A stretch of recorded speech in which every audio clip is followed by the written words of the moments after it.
I'm here for real talk, and I don't know why this is controversial for some. I made a statement, and I've been making the statement, I haven't brought it up in a while, that MAGA as a movement, Make America Great Again, it's a warmongering movement. And we found that out a while back. I need to repeat these topics a little bit more often, I think. When the Israel war, all that stuff popped off, I talked about it. I said, this is the end of MAGA, because now MAGA is in a position where it's anti-war everywhere else in the world except for Israel. Here's Donald Trump at his rally, South Carolina, yesterday. Today is Sunday, February 11th, Super Bowl day. Here's Donald Trump yesterday, Sunday, MAGA with their chest out against Ukraine. They asked me that question. One of the presidents of a big country stood up and said, well, sir, if we don't pay and we're attacked by Russia, will you protect us? I said, you did. Oh, that you know it's coming. You know it's coming. Here's the big chest out, MAGA against Ukraine.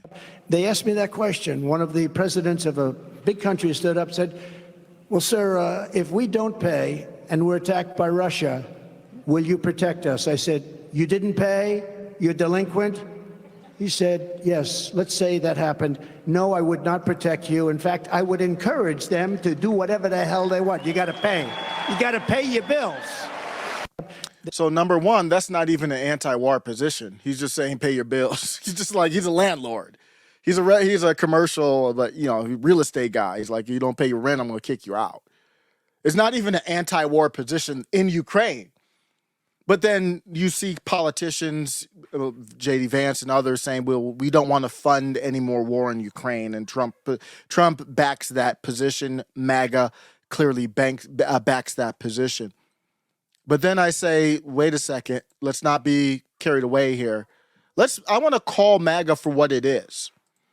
And MAGA is so tough when it comes to not supporting war in Ukraine, to the point where he says, Russia, they can do whatever the hell they want to do.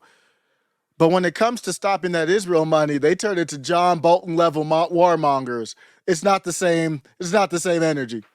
You never would hear him say anything about that, about the Israel conflict. Why is that?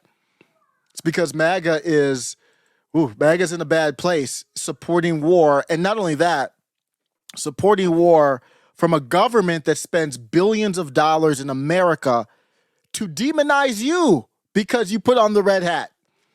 They flood the U.S. with lobbying money and media money from all these organizations, from the ADL to APAC. APAC supports some of these corporate politicians. They'll throw money even to some of these MAGA-like politicians. And look what they get in return. They don't say anything about the war in the Great Semite War 7,000 miles away. All that energy about Ukraine, none about the war. So let me make sure that we sum this up so everybody understands. It's very clear. If you have evidence on otherwise, tell me. Remember, there's not one politician in D.C. that is a MAGA politician against funding Israel in this war. Thomas Massey might be the only one. I'm just going to give him credit for that. I'm not really sold on that. But he does vote against it. He's not MAGA. He hates MAGA. He's like Chip Roy.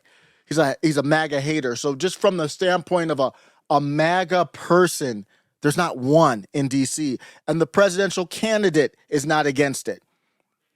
The MAGA base supports funding war in Israel. The MAGA base supports funding the unliving of innocent people in Gaza. Otherwise, you wouldn't be at a rally talking about not supporting Ukraine, and then you don't bring up the big elephant in the room is what's going on over there in Israel. Middle MAGA.